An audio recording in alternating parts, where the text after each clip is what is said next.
사실 제가 이 인사를 처음 들었을 때 정말 깜짝 놀랐어요.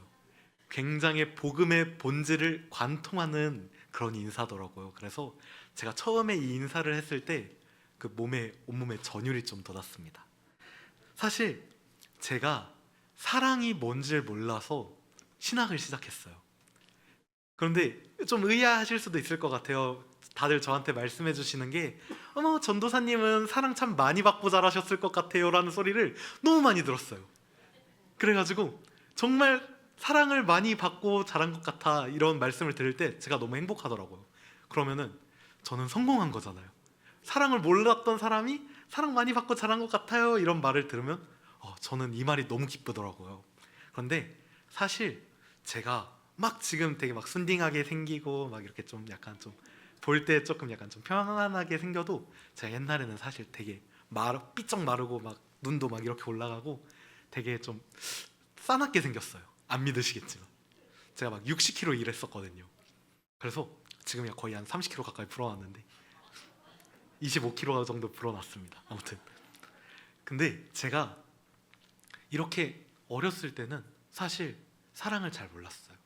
아버지 어머니 둘 다 이제 사업 때문에 바쁘시고 저는 이제 할머니가 좀 키워주셨다가 그 할머니가 키우는 와중에도 제가 좀 이곳저곳 막 좀 친척집에 맡겨지고 어디 왔다 갔다 하고 막 이렇게 좀 그래서 부모님을 통한 막 사랑을 그렇게 막 온전히 누리진 못했습니다. 그래서 사랑에 대한 궁금증이 되게 크더라고요.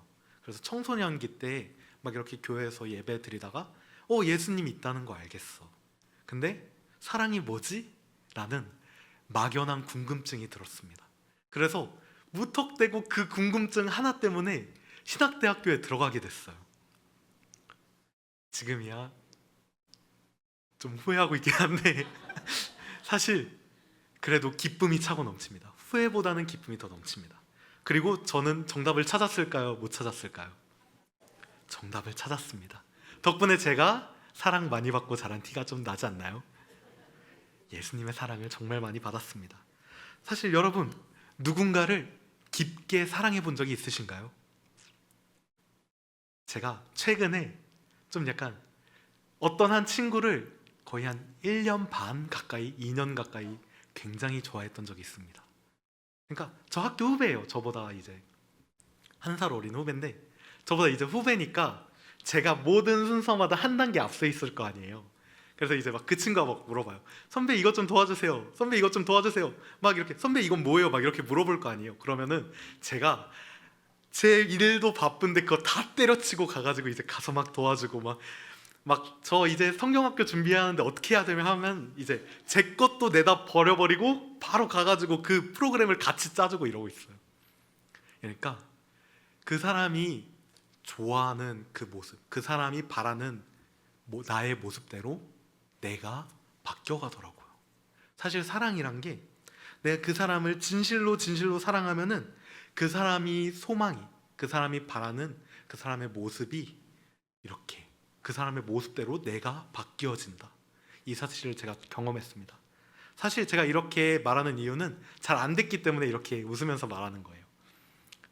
네, 이게 제가 그만뒀습니다. 제가 막 차이거나 이런 게 아니라 제가 하나님보다 그 친구를 더 좋아할까 봐 그게 무서워가지고 그걸 그만뒀습니다.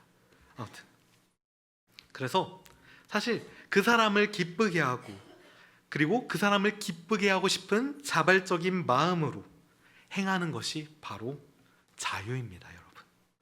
억압받지 않는 기쁨. 이 행위를 저는 자유라고 말하겠습니다. 사실 예수님께서는 우리가 서로 깊이, 서로 더 많이 사랑하기를 바라셨습니다. 우리에게 단 하나의 명령을 하셨어요. 바로 서로 사랑하라라는 계명입니다. 그래서 우리가 그 계명 안에서 완전한 자유를 누리기를 바라셨습니다. 그렇다면은 예수님께서 우리에게 주신 그 새 계명은 무엇이며 예수님을 사랑하며 이 계명을 지킬 때 도대체 왜 우리가 자유하게 되는 것인지에 대한 이야기를 오늘 나눠보려고 합니다. 첫 번째로 설명드릴 것은 이제 오늘 말씀이죠. 진리가 너희를 자유케 하리라 라는 말씀이 있습니다. 그런데 과연 어떻게 진리가 우리를 자유케 할까요? 이게 진리라는 말을 들으면은 이제 진리 되게 막 학문적인 것 막 이렇게 생각하잖아요. 그리고 연세대학교 표어예요. 이게 진리가 너희를 자유케 하리라. 그래서 많은 사람들이 유독 진리를 무겁고 어렵게 생각합니다.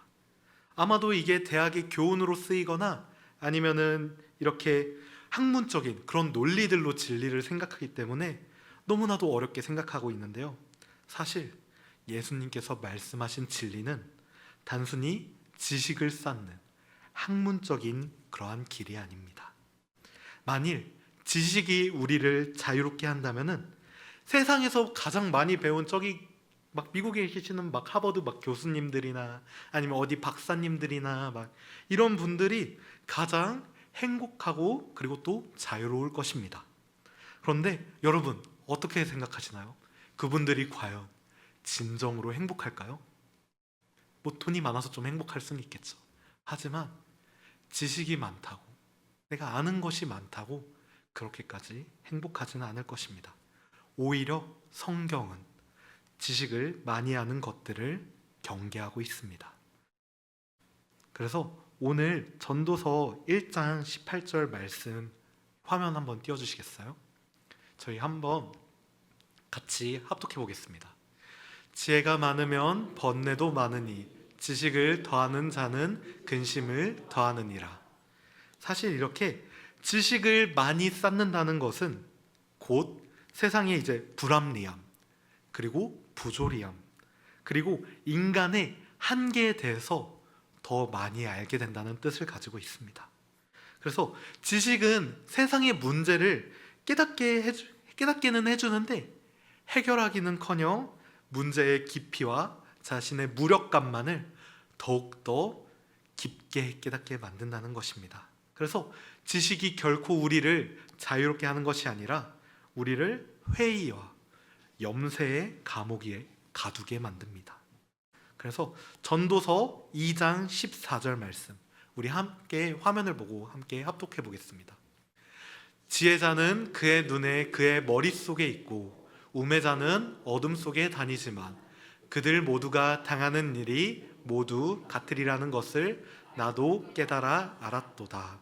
아멘. 여러분, 지혜자는 이게 눈이 그의 머릿속에 있고 우매자는 어둠 속에 다녀서 이제 아무것도 볼 수 없을 것처럼 보이지만 결국 지혜자나 우매한 자나 결국에 길은 똑같다는 거예요. 마지막은 결국 같다는 거예요. 결국 우리는 죽음이라는 운명 안에서 하나가 된다는 것입니다. 아무리 똑똑한 지식과 논리로 내가 무장을 했어도 인생의 궁극적인 고통과 그리고 죽음으로부터는 자유로울 수 없습니다. 지식은 죽음을 이길 능력이 없습니다. 우리 전도서 7장 16절 말씀도 함께 합독하시겠습니다. 지나치게 의롭게 되지도 말며 지나치게 지혜롭게 되지도 말라. 어찌하여 스스로 멸망을 자초하겠느냐, 스스로 패망하게 하겠느냐. 여러분, 여기서 말하는 지나친 지혜는, 지나친 의의는 교만을 뜻합니다. 내가 가진 지혜를 절대적인 기준으로 삼아 타인을 재단하고 판단하여서 정죄하고 심지어 하나님보다 자신을 더 의롭게 여기는 그러한 태도가 바로 지나친 지혜입니다. 결국 의에 빠져, 자신의 의에 빠져 교만해지고 타인을 용납하지 못하는 영적인 파멸에 이르게 됩니다. 따라서 예수님께서 말씀하시는 진리는 우리가 아는 형이상학적인 그러한 지식이 될 수 없습니다. 참된 진리는 우리의 번뇌를 없애고 죽음의 운명을 이기게 하며 우리를 교만과 그리고 파멸에서 건져내는 살아있는 실체여야 합니다. 그렇다면 여러분, 과연 진리가 무엇일까요? 자, 저는 이 노래를 한번 여러분들에게 좀 나누고 싶어요. 사랑은 아무나 하나, 사랑은 아무나 하나, 이런 노래가 있죠. 태진아 노래인데 제가 어렸을 때 할머니 따라 이 노래를 참 많이 들었어요. 근데 제가 이 질문을 여러분들한테 한번 드려볼게요. 여러분, 사랑 아무나 하는 건가요? 사랑 어떻게, 제가 막 이런 질문을 가끔가다 좀 해요. 여러분, 사랑하는 거 쉬우신가요? 여러분, 사랑 쉬우세요? 자, 제가 막 그 어떤 사람들, 그 어떤 막 이제 심지어 목사님들한테도 사랑이 쉬우세요? 이렇게 질문을 했던 적이 있어요. 그러면은 하나같이 해주시는 말씀이 어떤 줄 아세요? 사랑이 세상에서 제일 어렵다. 그리고 목사님들은 이런 말 해주시는 분도 계세요. 사랑은 예수님이나 하시는 것이다. 사실 여러분, 저는 이렇게 사랑이 뭔지 궁금해서 신학교 와서 지금 한 8년 동안 공부해서 드디어 결론을 내렸어요. 지금 제가 28인데 딱 8년이 걸리더라고요. 그런데 사랑은 사실 제일 쉬운 것입니다. 아멘이 없네요. 사랑은, 의아하실 수도 있어요. 사랑은 하지만 가장 쉬운 것입니다. 이건 확실해요. 예수님께서는 요한복음 14장 6절에서 내가 곧 길이요 진리요 생명이니 라고 말씀하셨습니다. 예수님 자신이 진리라는 뜻입니다. 그렇다면 예수님께서 우리에게 남기신 가장 중요한 가르침은 바로 무엇일까요?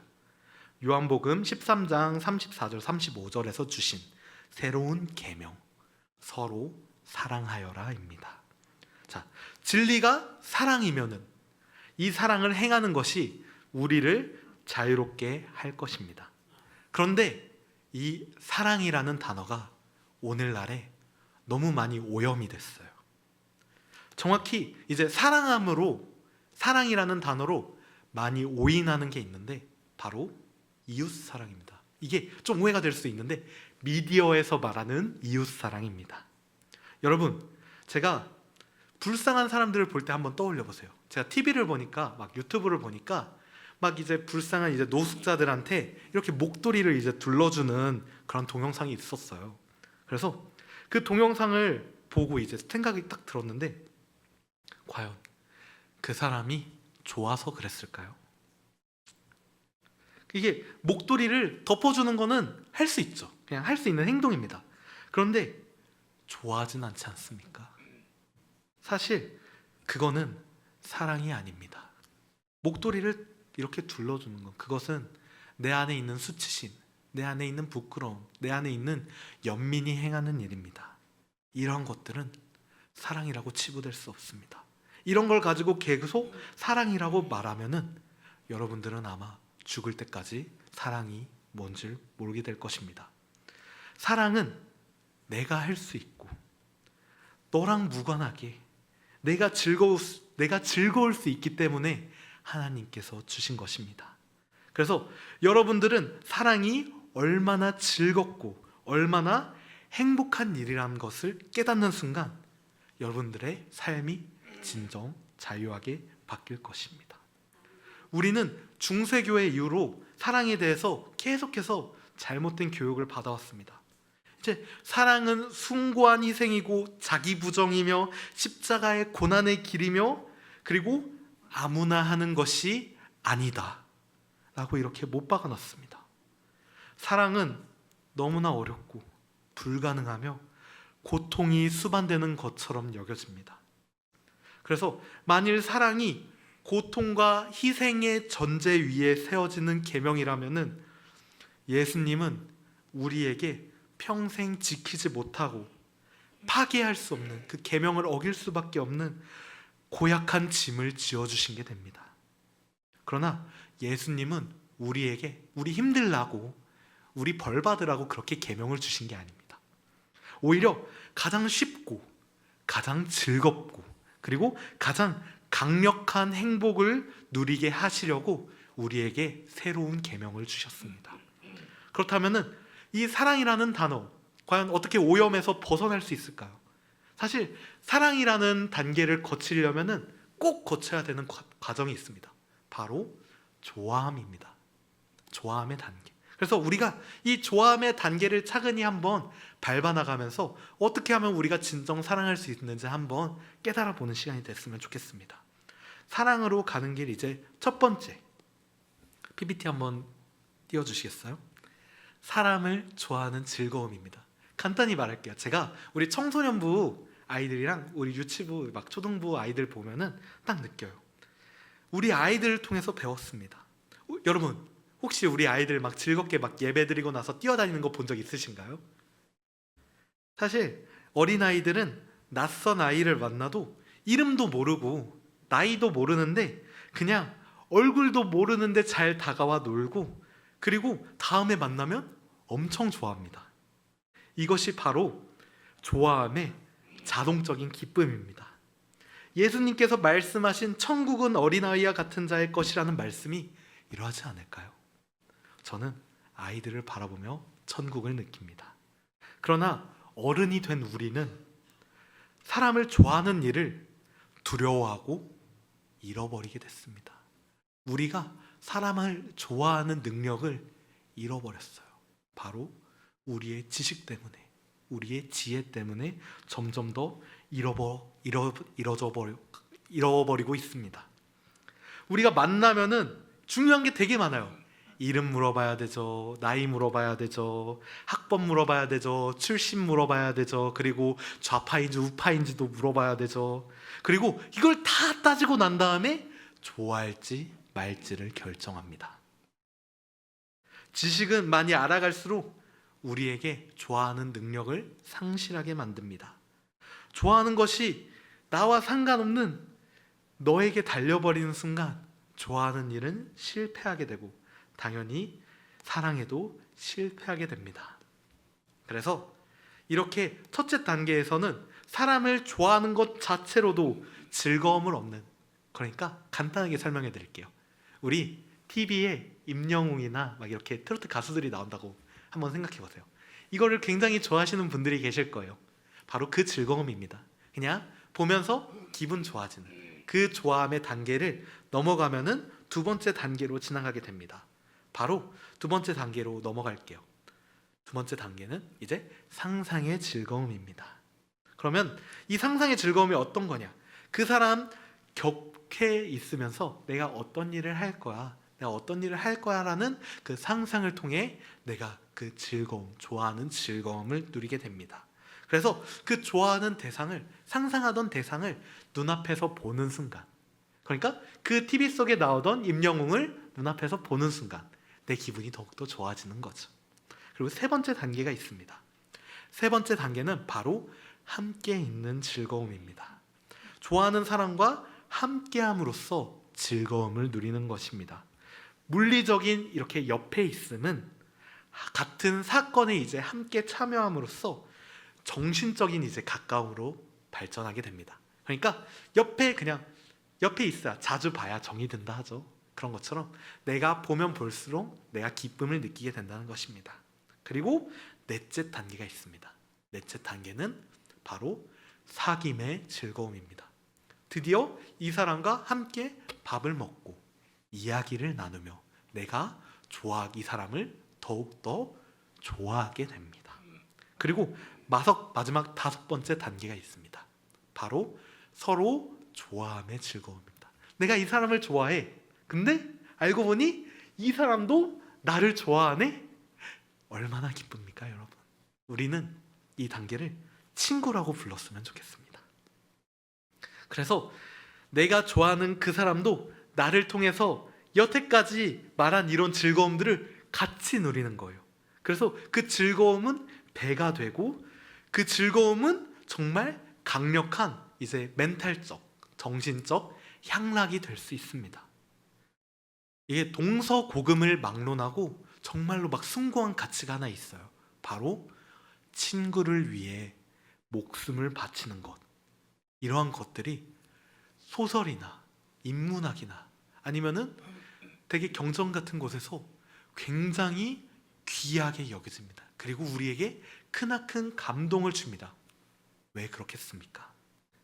사실 친구를 사랑하는 것, 친구를 위해 목숨을 버리는 것, 그것이 인간이 누릴 수 있는 가장 강력한 즐거움이기 때문입니다.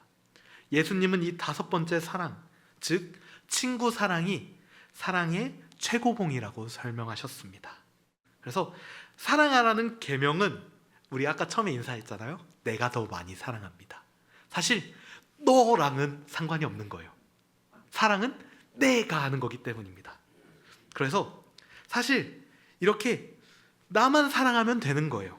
이 사람이 나한테 무슨 말을 하든 어떤 짓을 하든 내가 내 옆에 있는 사람을 사랑하면 되는 겁니다. 너와 무관하게 내가 즐거울 수 있기 때문에 주신 계명이고 가장 쉽게 따를 수 있는 계명이기 때문에 예수님께서 우리에게 주신 것입니다.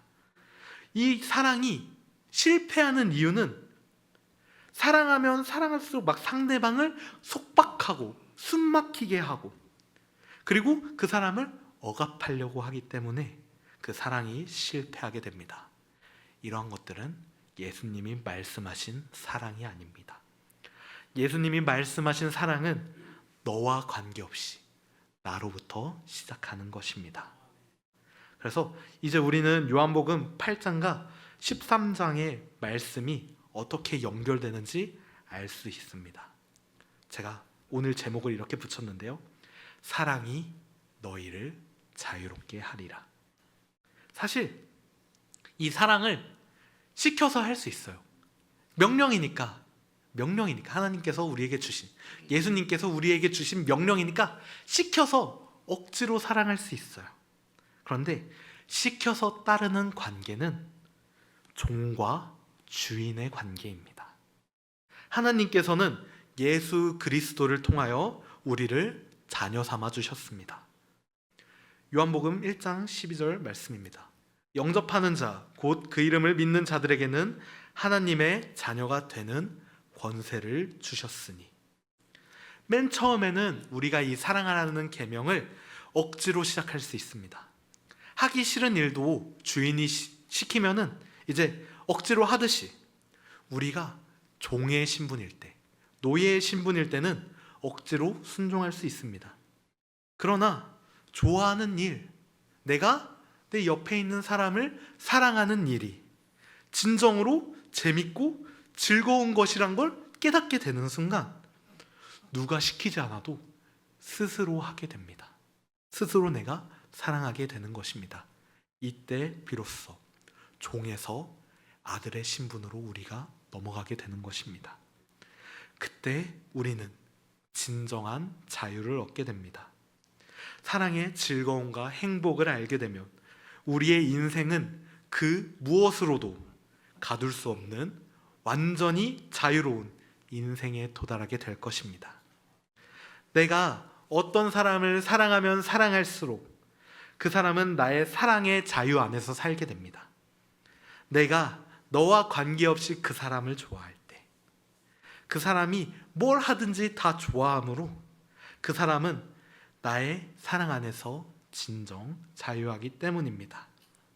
그래서 그러다가 어느 날 갑자기 그 사람이 나와 똑같이 나를 좋아하면, 나를 좋아해서 너가 행복을 얻는구나 라는 것을 알게 되면 우리는 둘의 마음이 한 덩어리가 되고, 그렇게 되면은 우주적인 행복을 우리가 누릴 수 있게 될 것입니다. 여기 계신 모든 분이, 여러분들이 예수님께서 우리에게 사랑하라는 계명을 하나 주셨고, 교회가 그 사랑에 정진하고 힘써서 그 교회에 있는, 그 교회에 속한 모든 식구들이 행복의 극을 맛보는 가장 최고의 인간이 누릴 수 있는 최고의 행복을 맛보는 그런 하나님의 아들들의, 딸들의 집단이 되는 것입니다. 여러분들 이것을 즐거움으로 시작하셔도 되고, 맨 처음에는 이제 시켜서 시작을 하셔도 돼요. 즐거움으로 시작해서 그 안에 숨겨져 있는 행복을 발견하고 하나님이 정말 우리에게 주시려고 했던 그 행복의 본질, 생명의 본질, 생명의 기쁨을 여러분들이 알게 된다면 여러분들의 인생은 그 무엇도 가둘 수 없는 완전히 자유로운 인생에 도달하게 될 것입니다. 우리 마지막으로 한 번 더 인사하도록 하겠습니다. 좌우 사람 바라보시고, 내가 더 많이 사랑합니다. 함께 인사하겠습니다. 내가 더 많이 사랑합니다. 내가 더 많이 사랑합니다. 우리가 이 시간 함께 기도드리겠습니다.